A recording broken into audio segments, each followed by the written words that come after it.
So really excited for this panel. This is the Outdoors and Wellness panel. Really just a great conversation of just getting folks outside and really doing something a little bit different than that 9 to 5 grind that we're always in. So this is one of my favorite sessions, definitely for equity and HR. And we've got some great panelists here to really just share their perspectives and really what they do and just advancing and getting folks out in the outdoors and really just the impact of wellness that it does have on you. So what we'll do, we have Miss Crystal, we have Shane, and then we also have Miss Angel. And I'm going to leave it to them to really kind of just do a little quick introduction on who they are and the organization that they're with, and really just how they try to get folks outside. So, Miss Angel, we're going to start with you, and if you would just do a quick introduction and pass it along from there. Hi, my name is Angel Massey. I am the co-founder and guide at Wanderland Outdoors. We are an outfitter, a mindful outfitter, we like to call ourselves. We offer guided fly fishing, guided mindful hikes. We offer trail rides and a food by fire experience. And the way that we govern ourselves and like to show up in the world is through kindness, empathy, and cultural competency. Those three principles govern how we interact with everyone from staff to guides to guests. And so our whole mission and reason for being is to get folks outside and to seek to reconnect them with nature through present moment awareness and through meditative practices like hiking and fishing. And I will popcorn it over to Crystal. Hi, everyone. I'm Crystal Egley. My pronouns are she and her. My day job is I am the CEO and founder of inclusiveguide.com, which is like Yelp for inclusion. We help businesses track patterns of bias and discrimination and give them resources to help mitigate for those so that they can do better and get those customers back. But I'm here in my capacity as the board president for an organization called Hunters of Color. We're a national nonprofit serving in many states, a couple dozen states, and we mentor, can you guess it? Hunters of Color. We try to help folks reconnect with their ancestral traditions of hunting. I also love fishing. I call it aquatic hunting. So being here on a panel with Austin, Shane, and Angel is like a dream come true. I'm so excited. And I'm also just a mom as well. So that's really important to me to talk about passing the stuff down to the future generations and leading by example. If I don't get out, my daughter won't either. So thank you for having me here today. And then Shane, we'll pass it over to you. Hi, everybody. My name is Shane Wright with Lincoln Hills Cares. Lincoln Hills Cares has history connecting Denver's community, predominantly Denver's Black community, to nature since the 1920s during times of segregation. And one of our founders talks about the space in a way that's really powerful, which is that it's a space that celebrates Black people in nature and people in nature in general, but it doesn't have blood on its property. It's filled with joy. It's swimming and playing in nature. And it's a real honor to connect with the elders who have grown up since they were very young, having property in the space and over time and how the place has changed. And well, currently we're serving over 1,600 kids a year at the environmental education facility. And then my job is to represent the changing face of America's future and conservation and the environment. And I really appreciate using nature as a tool for youth development, as a leadership development tool, because even if youth choose not to develop into the future environmental or conservation leaders, that hopefully they'll believe in nature, they'll get the social and emotional benefits of nature, they'll be stewards of nature and hopefully advocates of nature in the future. And that's really helped me as a person. Amazing. Yeah. And Shane, the location in Lincoln Hills is just so beautiful and so much history up there. And, actually had the opportunity to actually work up there for many years and working with Lincoln Hills Cares. And it's just a great organization too. So I really just appreciate that work. Well, we're going to segue into our first question here. The first question is really, how does your organization create that access in the outdoors? And what we'll do, Ms. Crystal, I'm going to pass it to you first, if you wouldn't mind kicking us off. Yeah, so at Hunters of Color, we actually have, one of the things we do is we actually have a 4-day work week for the staff members. And we also really empower the ambassadors who run our programs in the field to really shape them how they want to and how best serves the community. So one of the things that we really work hard towards is ensuring that the people we empower to make these decisions are truly empowered to make these decisions. You know, if a staff member was able to demonstrate that they can get their work done in a more timely fashion and then end up going out and enjoying the things that we as an organization believe in, they're welcome to do that. We have had people take advantage of it, so it's not like a free-for-all. You know, we are a small nonprofit with just a few staff members and a very heavily working board that actually supports the staff a lot more than most boards I've seen. So I just want to make sure that we know we're not talking about like just letting everyone be like, every day is a mental health day. Like, that's not what it's about. People still need to work hard. People still need to do their jobs and meet those metrics and benchmarks. But most of our staff, if they're not working for us, they're working on themselves to further the mission of what we offer other folks. So we're more than happy to have people out there and engaging in all of those activities as well. I have experienced burnout from doing a job that is to help other people live the life that I dreamed for myself, but I have burned out in that mission. So, you know, I try to always say to myself too, like, it starts, like I just said at the intro, if I don't get out, my daughter won't. It's kind of the same thing at work. Like, if you're like encouraging other people to take mental health time or go into nature and do all of those things, but you're not doing them yourselves, like it's not really gonna do much to just say, yeah, you should go do that. It's available to you. So we really want people to lead from example. But again, we're not talking about just saying every day I need to walk for 4 hours during the middle of my work day. That's not what it is. But there is a balance, and we are achieving that right now. Like, we're achieving this good balance with who we have on board right now. Yeah, so I don't know. That was it. No, thanks, Kristen. No, I think that's great too. And, you know, definitely having the balance is really key. And kind of with that balance, Angel, I just want to pass it over to you with Wonderland Outdoors. Same kind of question, really kind of how you all are creating that access, but then also keeping that balance too to ensure, you know, you guys are getting outside. So same question to you, Angel. So I'll start with the first part. We are a Black and woman-owned outfitters, and we value diversity, equity, inclusion in the very fabric of how we put our business together. And so it's no secret that Black and brown folks are often alienated from the outdoor industry, and Black and brown folks in ourselves have kind of this bit of contentious relationship with the outdoors because we have historically been left out of every place from parks to national parks to your local pool. And so they haven't been a safe place historically in this country for Black and brown folks. And we, first of all, seek to heal that relationship, because the outdoors can be a healing balm and a great unifier. And so where our hiring practices are concerned, of course, we look for the best and brightest guides in the first place, but we also look to hire Black and brown, plain and simple.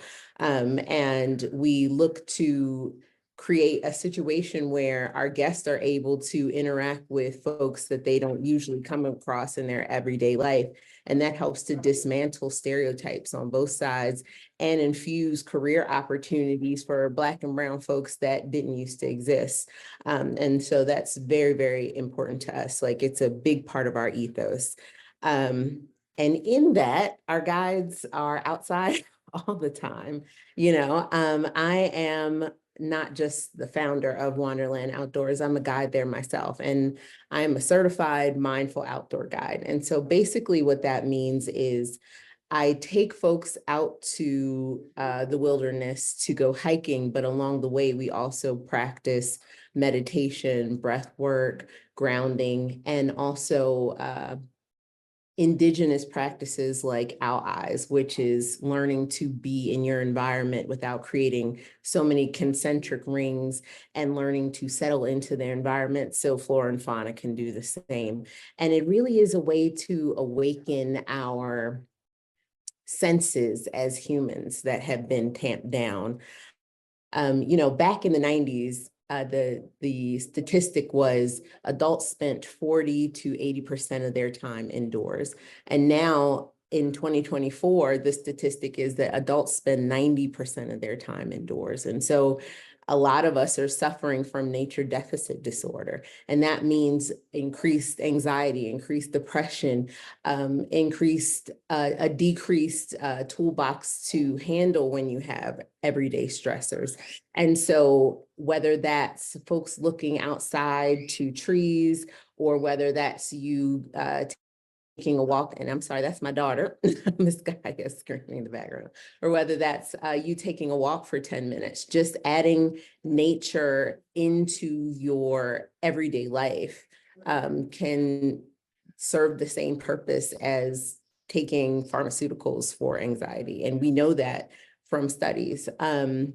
And so I guess I say all that to say our guides are already outside. So they're already in nature. But when it comes to our managing staff, we have outdoor retreats coming up so that they are able to experience wellness in the outdoors as well. And those retreats look like doing Pilates and yoga outside, doing meditation, and just really checking in with themselves in an environment that is free of all the stimulus that comes with being inside. No, I love that. That's so great. And I think, one thing that you were just saying about talking about grounding, it really takes you out of, the hustle and bustle or the 9 to 5 that people are continuously working, but really just kind of putting yourself into like a present state, and just being one with nature and just receiving, just the good and the energy from nature, I think is just so huge.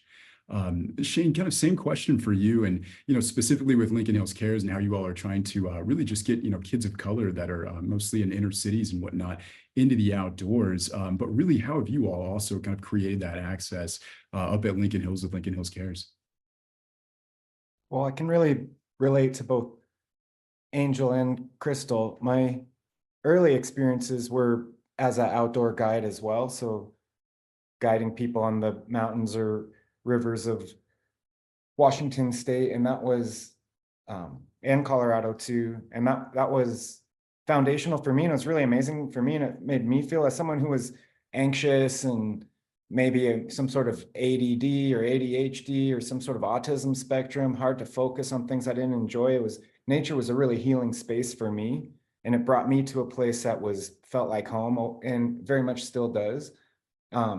Lincoln Hills brings people physically, working with partners. We put kids mostly in buses and drive them to nature over 100 acres on the South Boulder Creek, and fly fish and shoot arrows and ride horses and do cultural and history tours. And there's that introductory experience for young people, who are in elementary school, a lot of elementary school students. Then we bring outdoor education to classrooms.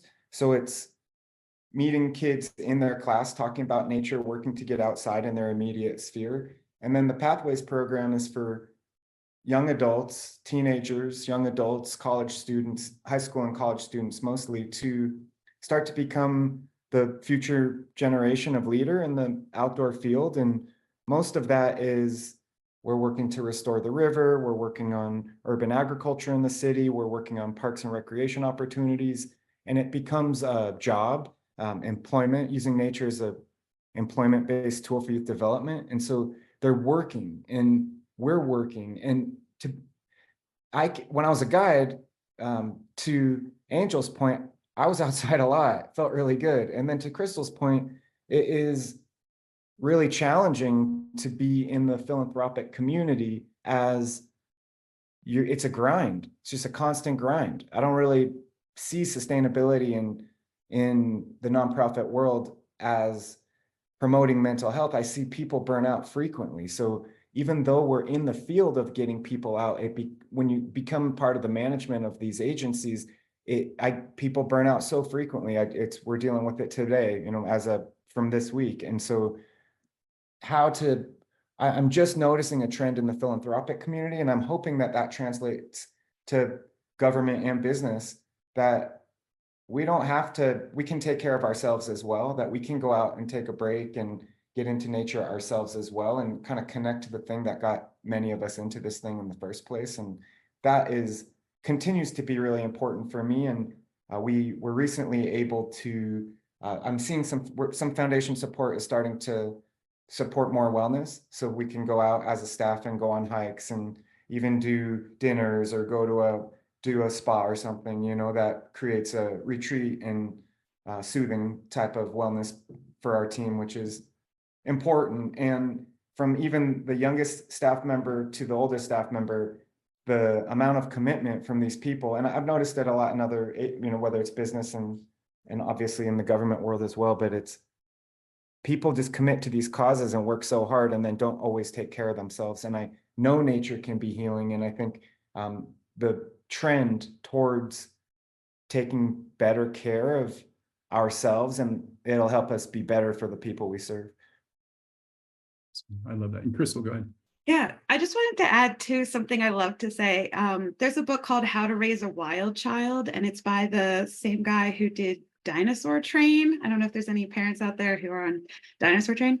But one of the things it does is it reframes what it means to go outside and to go into nature. And one of the really big examples that's always stuck with me is they say the older you get, the further away nature is. And so what he means is when you're a little kid, you get a stick that's right on the ground in front of you and you poke in a puddle, and that's nature. When you get older, it's the playground down the block. And when you get a little bit older, maybe it's a state park. And then when you're my age, it's a national park, the Grand Canyon. And so a lot of times when I encourage people to get out into nature, if they're not really outdoorsy, they think of like whitewater rafting or like salmon fishing in Alaska or hiking a 14er. And one of the things to do is also like just remind people that it could be exactly what like Angel and Shane are saying, like, you know, maybe you can bring nature to you. Maybe it's a walk in your local park or even around a block, even if it's on a sidewalk. Like there's lots of flowers to smell and like snails in the morning and things to explore and look around. So just helping folks remember that it doesn't necessarily mean fly fishing at the top of Mount Everest. It could just be something really close. Nice. No, I love that. And I think that's such a good point too, because I think it really comes down to also an access issue of, you know, maybe people can't afford to, you know, go on a fly fishing trip, or, you know, they just can't take the day off and whatnot. And so it's like, you know, what is around you? And there's plenty of parks and whatnot, you know, especially in the Denver area that people can go to and just kind of feel that connection with nature and just to get away and do something different. Angel, I'm going to pass it back to you. It looks like you've got a question there. Or an add-on, apologize. Oh yeah, I was just lower my hand. I was just agreeing with Crystal. You know, in Japan, they practice Shinrin-yoku, which literally is translated to forest bathing. And when workers there experience burnout or they are recovering from surgery or any myriad of things that would cause dis-ease in their life, doctors actually prescribe Shinrin-yoku, like go out in nature for 30 minutes a day. And this is your prescription to wellness. And it's something that they can give to their boss and say, hey, I have to take a break. You know, I've been prescribed this practice, and it's integrating nature and wellness in other countries has been a long held practice. And I think that I'm glad that this country is finally catching up to that same sentiment. Absolutely. No, that's amazing. And kind of just to really just piggyback off that. So let's just kind of talk about wellness here. So working that 9 to 5, a lot of, you know, our audience, they're working the 9 to 5 grind. You know, what are some instances or just things that they can do just to kind of get away a little bit? I know we kind of talked about going to some parks and whatnot kind of in your kind of neighborhood, but what else can you do? You know, could it be yoga or just anything along those lines? And Angel, I want to pass that question to you to kind of start off.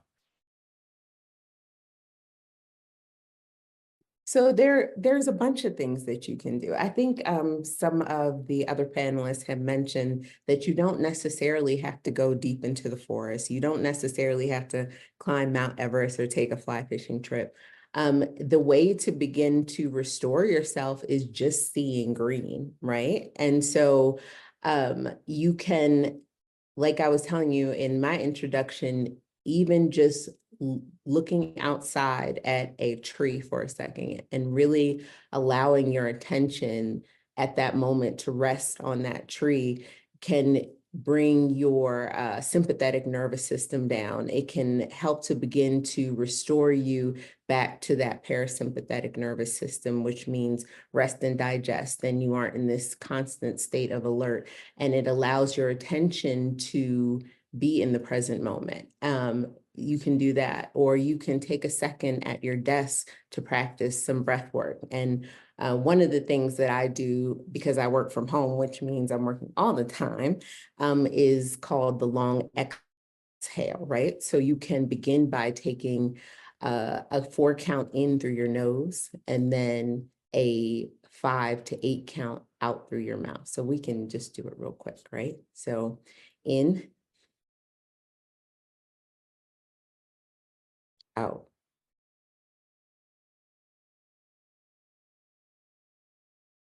And the reason that we exhale longer is because the long exhale signals to your amygdala, signals to your executive reasoning, your prefrontal cortex, that everything is okay, that it's time to come down from whatever high, usually stressful high at work that you're on.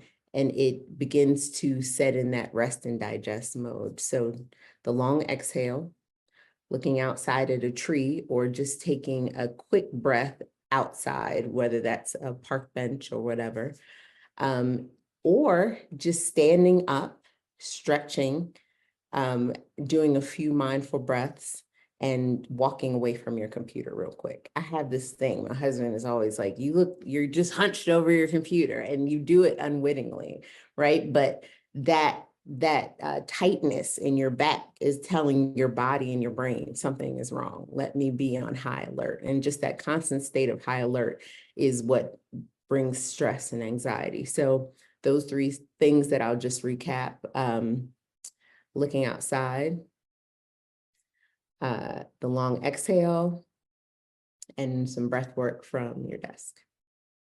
Those are my recommendations.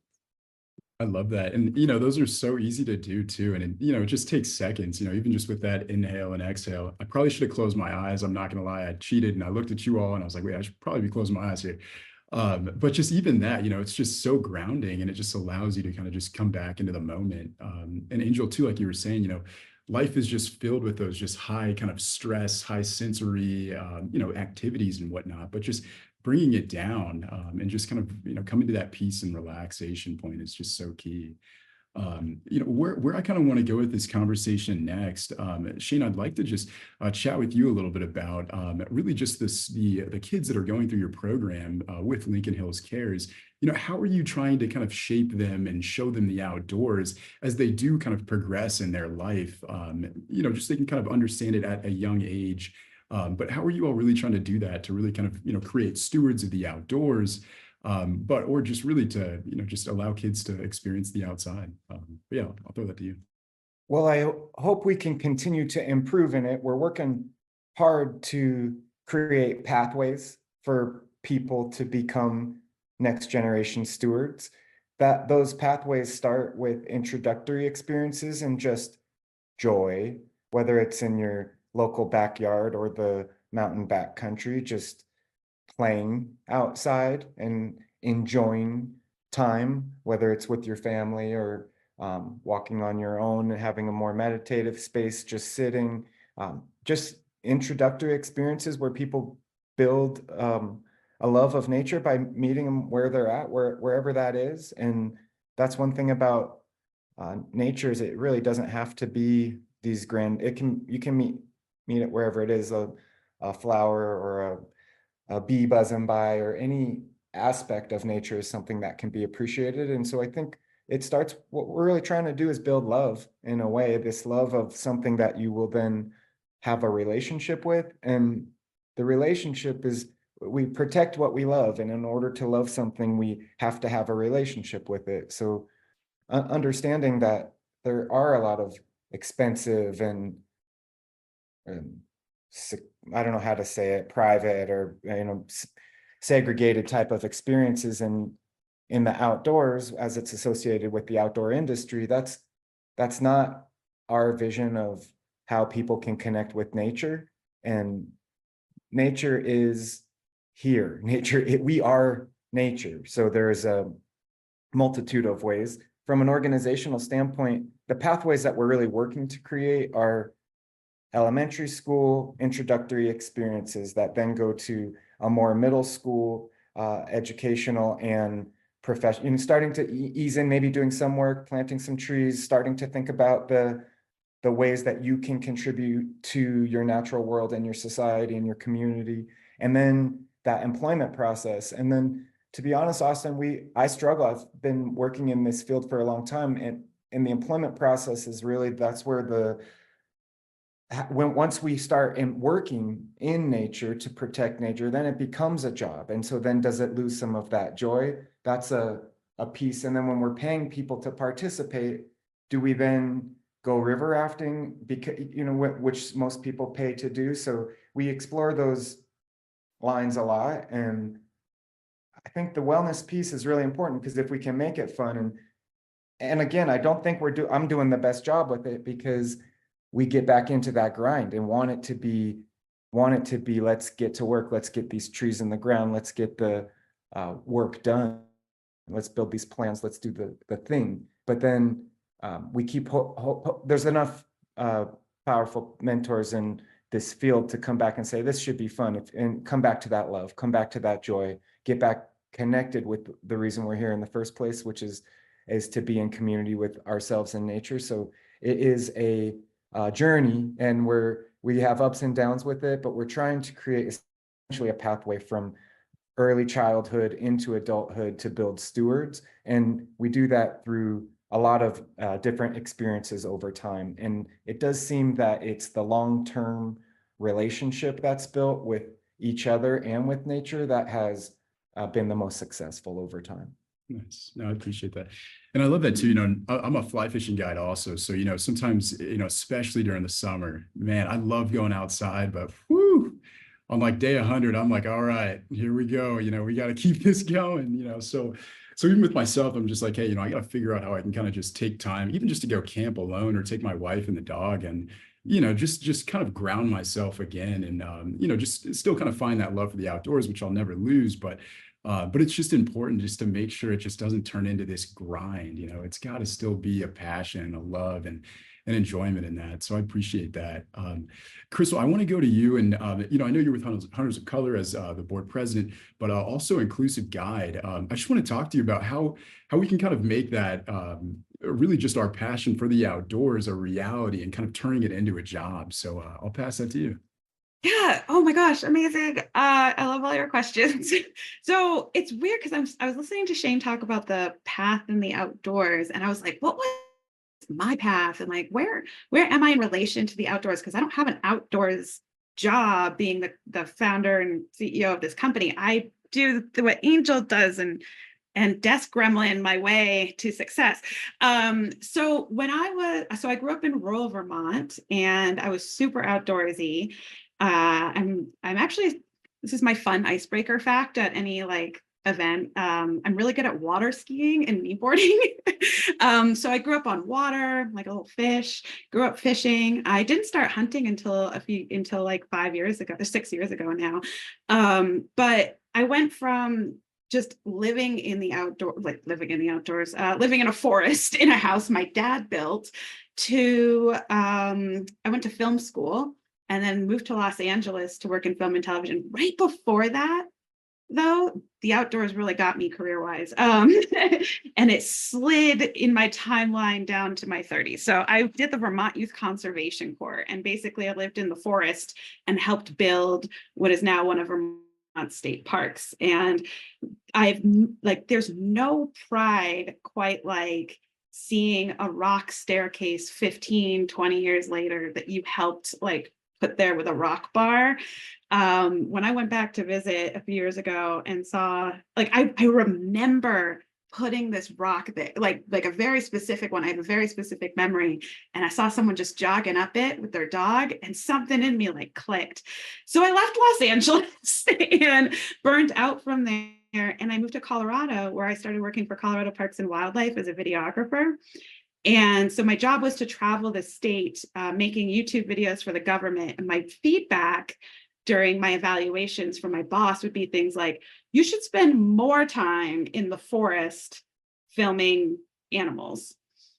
And I was like, oh my gosh, I literally do, I have the best job ever. And I quit it during a global pandemic to start my own business, which is bananas. It's really wild to think that. But the reason that I started Inclusive Guide was because I had traveled the state, filming in the outdoors and filming in all these rural areas. I realized that even as a state employee, a government employee, I was feeling unsafe in certain areas. And oh my God, I wasn't used to that. Like growing up in Vermont, I felt really safe everywhere. But in Colorado, I didn't know if all the places were going to be safe and welcoming. And so it was like, I wish there was a way that we could tell ahead of time if some place was going to be cool or not. Because a lot of times these towns are great. I just don't know if they're going to be like, if I'm going to experience harm there or not. So Inclusive Guide is actually built off of the Negro Motorist Travel Guide, or the Green Book. And it basically lists safe and welcoming spaces, like Lincoln Hills was one of the big ones in the Green Book. Safe and welcoming spaces for Black motorists to travel. It was a little guidebook. And so Inclusive Guide is kind of a modern day version of that, except we also track for patterns of bias and discrimination and can help businesses become better and better at being those welcoming spaces. So it's funny because, like, I started out working, doing like manual labor in a forest and loving it. I loved it. Went to film school and was like, I'm going to become a film nerd and spend all of my time in dark rooms with no windows on purpose. And then it really, really burned me out. When I say I burned out, like part of my soul died. Like part of my soul just, it felt like something was ripped out of me. And so the answer to that was moving to what I considered the most outdoorsy state I could think of. That was literally my solution to burnout, was moving my entire existence to a state known for encouraging outdoor engagement.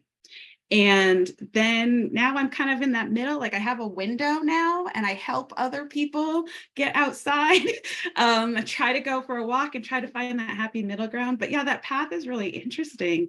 And we just want to make sure that everybody has places that they can identify and know beforehand that they're going to be safe and welcomed.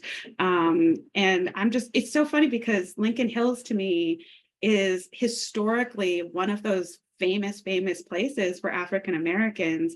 And then seeing Angel here from Wonderland Outdoors that just launched 2 weeks ago, like seeing this future, like you're building now what Lincoln Hills was building, but for completely different reasons with completely different resources. And it's just phenomenal. So I love all of it. And you two represent, well, you three, Austin, you two, represent what I've been trying to find my entire life and finding that balance. No, I love that. I think that is so awesome. And just one question that I do just kind of want to end our question portion off of, and then we'll open it up to the audience. Why do you do what you do? Really, what is that internal drive? And where does it come from? And Angel, I'm going to throw that one to you. It's funny because Crystal and I have a lot of alignment on a lot of things. I actually started out in the film and TV industry as well as a TV producer, journalist, and TV host. And I did that for about a decade. And part of the reason why I have entered this outdoor space was because the outdoors was my catharsis as well, because I worked at a very high stakes, detail-oriented, deadline-oriented environment where there was really no boundary as to when you would be contacted to work. So I could find myself working at 3 a.m., 6 a.m., I could find myself working all the time, which was my reality. So whenever I got the opportunity, I would hop on 95 and go hiking and camping in Shenandoah National Park, or my local parks if I didn't have time to drive that far. And so early on, and this was in my early 20s. And so early on, I knew the healing and restorative power of the outdoors. And really, it kind of goes towards what Lincoln Hill Cares did or does.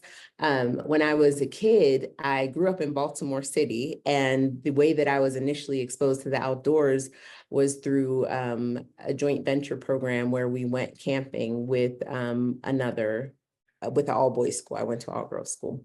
So long story short, I've always been a very driven person. In order to be a TV producer, you kind of have to have this annoyingly type A personality because you are doing stuff and you're meeting deadlines and you're emailing people and you're just always on.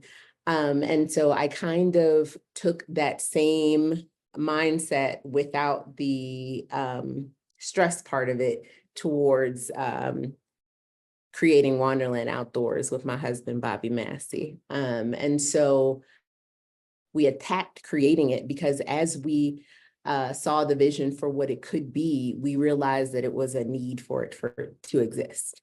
And so I began to feel this obligation to my community to make it as gold standard and as good as it possibly could be. And that is what has driven me and Bobby to make Wonderland Outdoors what it has become and hopefully what it will be. No, and love Wonderland Outdoors. I'm actually one of the guides over there now, so I'm really excited to be working with you all. And yeah, just thank you all for doing what you're doing. Shane, I'd just like to throw that question to you, and then Crystal, we're gonna come to you after that. But same thing. Why do you do what you do, and what's that really internal drive? At first, it was just because I loved being in nature, and it was a real selfish endeavor. You know, I liked the lifestyle, and I had all these environmental, recreational thoughts that came into that. I you know, as a young person, considered whatever my collective community had, you know, through guiding and being outdoors and living in small towns and growing up in nature as well, how had kind of imparted on me. And then I got a job after graduate school in an environmental field where I started knocking on doors, and the way I got the job was they knocked on my door. And so they say a good job doesn't just knock on your door, but it happened for me. And they offered environmental services, energy saving services, attic insulation, you know, different plugs, ways that you can save energy. And for me, I thought of it as, this is going to be good for the environment. Like I was doing something good in a way. It was continuing to be on that, which a lot of that outdoor recreation stuff is somewhat egocentric or something.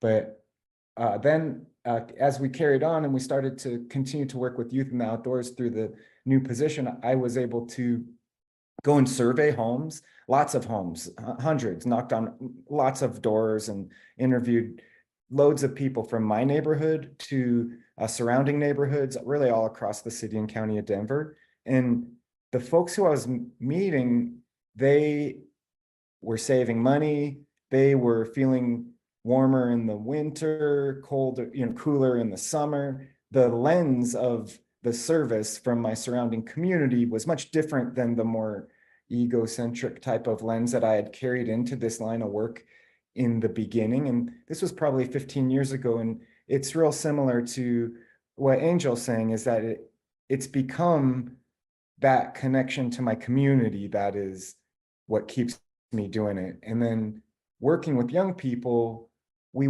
clean up alleys, we pull a lot of weeds, we do a lot of labor, you know, really hard labor, basic type of work. But when you clean up your alley, somehow it makes you feel like you can make a difference in your community. And then when you go up to nature and experience nature in this big, beautiful, wild, you know, sometimes unhinged version that is so scenic, you can then, I feel like you can take that back to your community and it gives me, it gives my community, gives young people a different version of what our community could be, potentially a more beautified version of that community.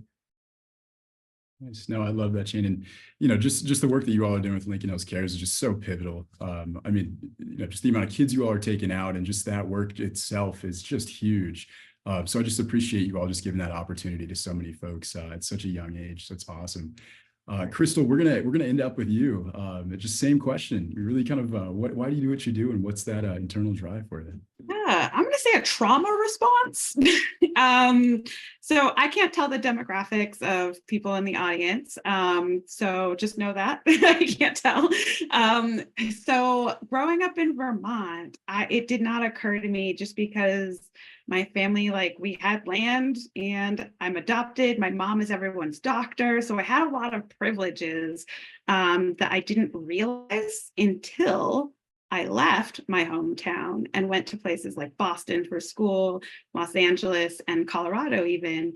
And so getting outside and realizing and experiencing some pretty surprising stuff out there, if you are not a person of color or other marginalized identity visibly, you might not realize how much stuff happens to us emotionally and to our bodies outside.